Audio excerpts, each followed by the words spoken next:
Is there anybody, that's a lottery pick, a projected lottery pick that comes to mind to you that you're now lower on when it comes to their Mm. potential in the NBA with how physical things have been this postseason? Yeah, I think watching the playoffs, one of the guys, and he's been blowing up the boards right now, just rising, being rumored to go as high as 3, is Tre Johnson from Texas. And, when I say that I've gotten lower on Trey, it's not that I am out on him as a prospect or that I don't like him or I don't think he's talented. I think if you watch him for 5 minutes on a YouTube highlight mix, you're going to see this kid is talented as hell. But when we're watching the playoffs and you're talking about that physicality, some of the things he struggles with are dealing with physicality. It's, can he get to the basket, absorb contact, and finish through that contact? There's questions about that. Can he, when he's walled off on a drive, use his body to get an advantage? There's questions about that.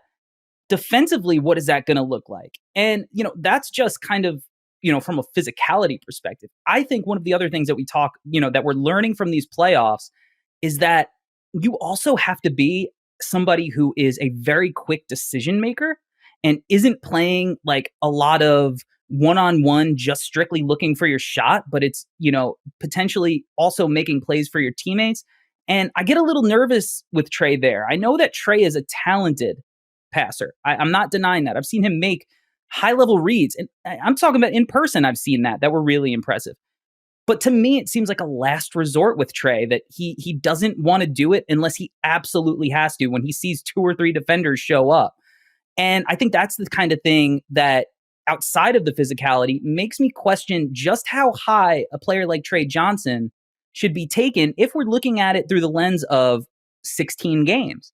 Because, I look at a guy like Tyler Hero, and in a specific role, you see that Tyler Hero can be very valuable in the playoffs where he's not the number one guy. When Jimmy was there and they were making their deep runs, that guy looked like a valuable piece. But you throw him as the number one option on a playoff team, and all of a sudden it brings a lot more questions. And those questions for me become, well, how high do you take a player like that? So, and it's not, I think Trey has avenues and ways in which he can get there and be a 16 game player. It's just, is he willing to be that guy? Is he willing to do that? Or does he see himself more in the veins of somebody who's going to have close to 20 shots a game?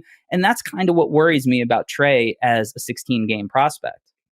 It's interesting with Trey because I interviewed him and I like him. Like, first of all, I like him. I think he's a good kid. I think he's got the right approach and right mindset and all that. He wants to be good. I think he genuinely loves basketball and he wants to be good.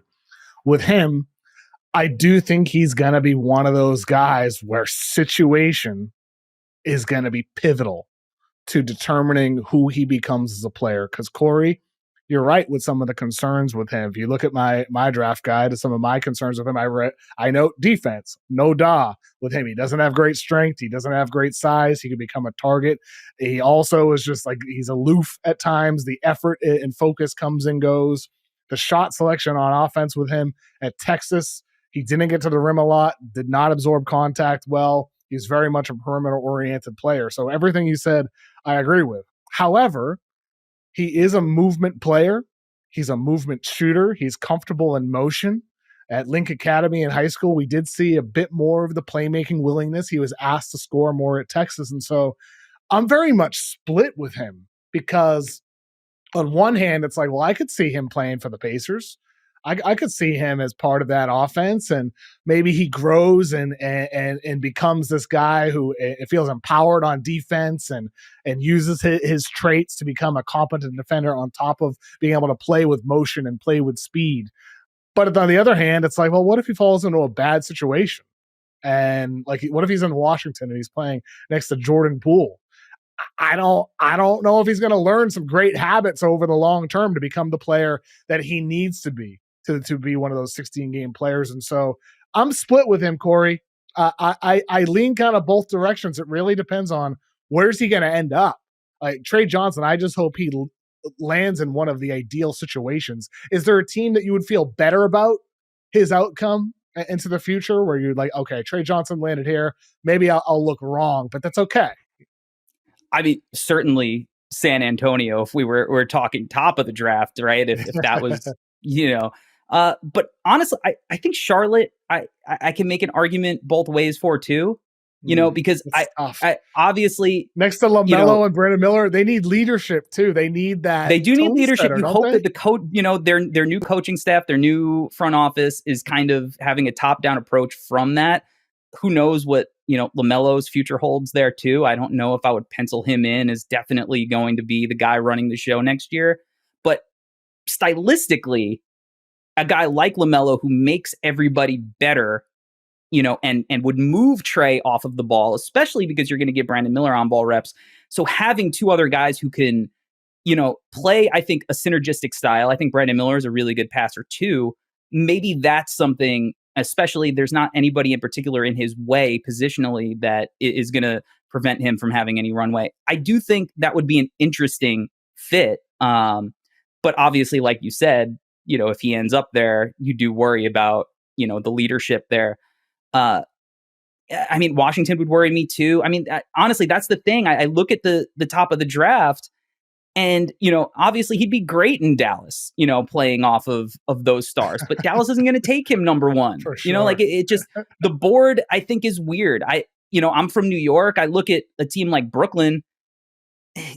What would make him different in his play style than Cam Thomas coming in? And I know that that's a comp that he's gotten a lot, but I think it's apt, right? So I know I like him better as a prospect than Cam. I think he's, has more potential, especially given his physical tools. To me, it's murky. I wish that Detroit was bad again, and because I think he would have slid in perfectly next to Cade. We saw Malik Beasley and how he thrived. Like, I think he needs to go to a situation like that. And like you said, where there is already players that are established, but it's going to be very reliant on what situation he walks into. In your draft guide, you have Tyler Hero, Malik Monk, Bradley Beal as the comps for him. I also have Tyler Hero on my big board, and I added Ray Allen as like the top of the top end potential outcomes for him. And that's who Tre Johnson compares himself to. I asked him, what's your best NBA comparison? He says Ray Allen. I mean, maybe that's fed to him by his agents, but it was interesting because he is one of the best shooters in the draft. Shooting is of the utmost importance in today's league.